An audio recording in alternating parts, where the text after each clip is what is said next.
pour la grande majorité, on a intégré naturellement les lectures dominantes. L'histoire de la colonisation, ceux qui l'ont écrit, c'est quasiment tous les mêmes.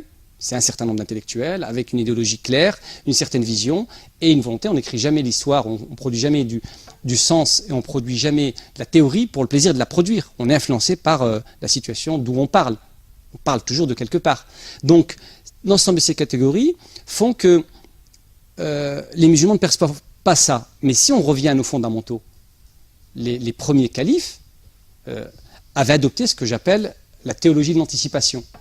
Ils avaient une vision pragmatique du réel qui était complètement dénuée des sentiments. C'est-à-dire que c'est vrai que si je pense à mes parents, à mes ancêtres, j'ai envie de transmettre un certain nombre d'éléments issus de la culture familiale.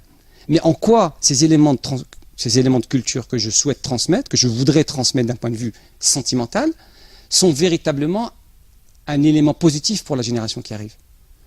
Un des grands califes de l'islam, les 4 premiers califes qu'on considère chez les musulmans qu'ils sont la référence ultime en termes de direction, de gouvernance politique, l'un d'entre eux disait quelque chose de très fort. C'est un arabe, issu des grandes tribus arabes, et il s'adressait à ses contemporains, c'est-à-dire il s'adressait non seulement aux compagnons du prophète, alayhi salatu wassalam, c'est-à-dire aux compagnons qui ont vécu avec lui la révélation, donc qui avaient la même compréhension de l'islam que lui, et il s'adressait aux nouvelles générations, en leur disant, comme conseil et recommandation, donc ce n'est pas un texte théologique, mais c'est une vision pragmatique, donc c'est cette théologie de l'anticipation, il dit, n'éduquez pas vos enfants comme vous avez été éduqués, ils sont nés pour une époque qui n'est pas votre époque.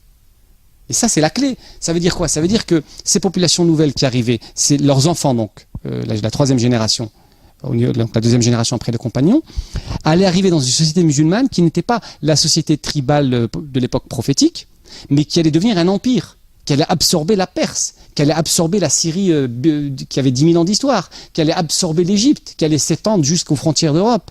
Donc la génération qui allait vivre dans ce nouvel espace musulman n'était pas la génération qui a vécu à la Mecque et ensuite au maximum donc dans des frontières qui étaient liées à la péninsule arabique et qui avaient un contexte autre. En conclusion, il s'agit de substituer les terreaux culturels dans lesquels l'islam s'enracine. Donc, pour qu'ils puissent survivre, parce qu'à mon sens, en tant que musulmans, l'essentiel pour nous, la question suprême, c'est pas tant la discrimination, la mémoire de la colonisation, les luttes qu'on nous présente comme étant les luttes essentielles pour les populations héritières de l'immigration.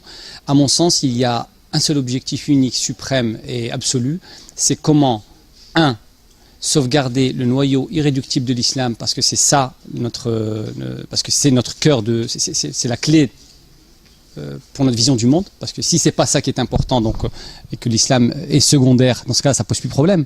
On est français tout court, on peut être laïque, athée, catholique, sans religion, donc ça pose pas de problème en soi. Aujourd'hui, d'après la question des minarets, il revient à l'islam. Donc c'est toujours la question centrale à mon sens aujourd'hui, c'est la question sur laquelle il va falloir résoudre la problématique en une seule fois. Donc, si on part du principe que c'est notre priorité absolue, et que notre postulat qui est que l'islam ne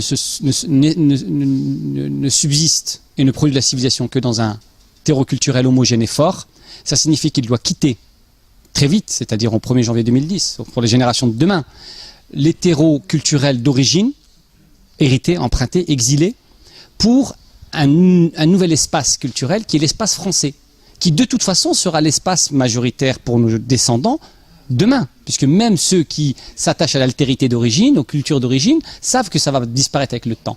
Donc autant provoquer rapidement les événements, on n'a plus le temps, vu les enjeux qu'il y a derrière, vu ceux qui travaillent à la destruction de ce projet.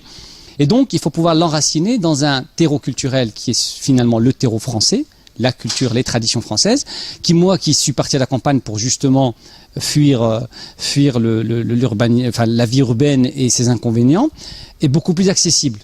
Je m'occupe notamment d'enfants à travers le scoutisme par exemple, et il est beaucoup plus aisé pour des musulmans vivant en province ou à la campagne de s'intéresser aux pratiques culturelles locales, aux comices agricoles, à la gastronomie locale, aux traditions et je vais très loin même, j'intéresse mes enfants aux patois locaux. Je pense que apprendre un patois local a plus d'importance en termes d'enracinement pour un enfant issu de l'immigration que sauvegarder, et là je sais que ça ne va pas faire plaisir, mais c'est la réalité, que sauvegarder les langues d'origine ou les dialectes d'origine qui ne produisent qu'une mémoire familiale qui se fragilise avec le temps de toute façon, alors qu'un patois enracine réellement. La question qui va se poser effectivement, c'est pour les zones urbaines importantes, puisque dans les grandes zones urbaines, on aura donc une pratique de l'islam en milieu urbain, où on aura des populations qui sont effectivement celles qui sont dans des contextes culturels qu'on connaît. Et le problème de fond revient à la France elle-même, puisque il s'agit d'enraciner l'islam dans un contexte culturel français, une tradition, un noyau français donc originel. Et il s'avère qu'effectivement, malheureusement, depuis 40 ans, ce terreau culturel qu'on aurait voulu être l'humus pour cet islam français, bien évidemment, à force de pesticides et d'engrais idéologiques, cette France-là, en tout cas, est en voie de disparition, puisqu'elle est remplacée par une américanisation progressive, une acculturation généralisée, une baisse du niveau de la langue, etc. Et je pense que là, ça doit passer d'abord et avant tout par des éléments fédérateurs en lien avec les traditions françaises, notamment la question de la langue. Aujourd'hui, on ne peut pas comprendre une civilisation, une histoire, si on ne s'intéresse pas à la langue. Et la question de la langue est une question fondamentale qui aujourd'hui, j'ai pas de solution clé. Ce qui est sûr, c'est que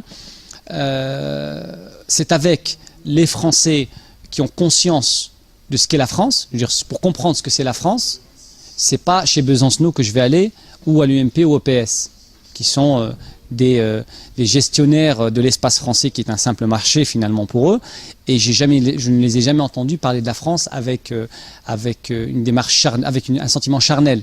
J'ai entendu les Turcs parler de la Turquie, j'entends les Algériens parler de l'Algérie, j'entends les Afghans parler de leur pays. Je sens la fibre amoureuse, le lien intense et charnel avec la terre.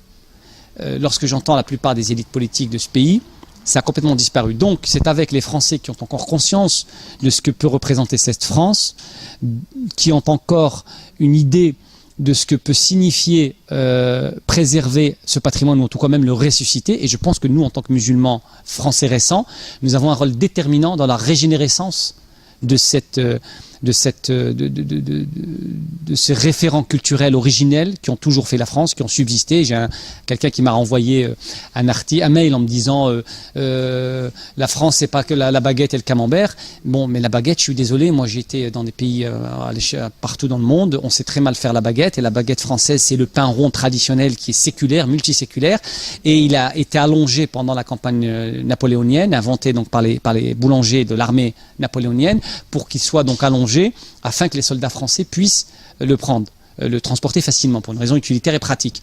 Et la baguette, effectivement, représente un certain art de vivre. C'est pas la France, ne se résume pas à une baguette, on est bien d'accord, mais entre la baguette et l'hamburger, évidemment, je souhaite non seulement mes enfants, je leur apprends à faire de la baguette.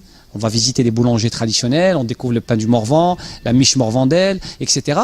Ils apprennent à apprécier ce pain, à le faire eux-mêmes, et c'est comme ça qu'on commence par l'enseignement.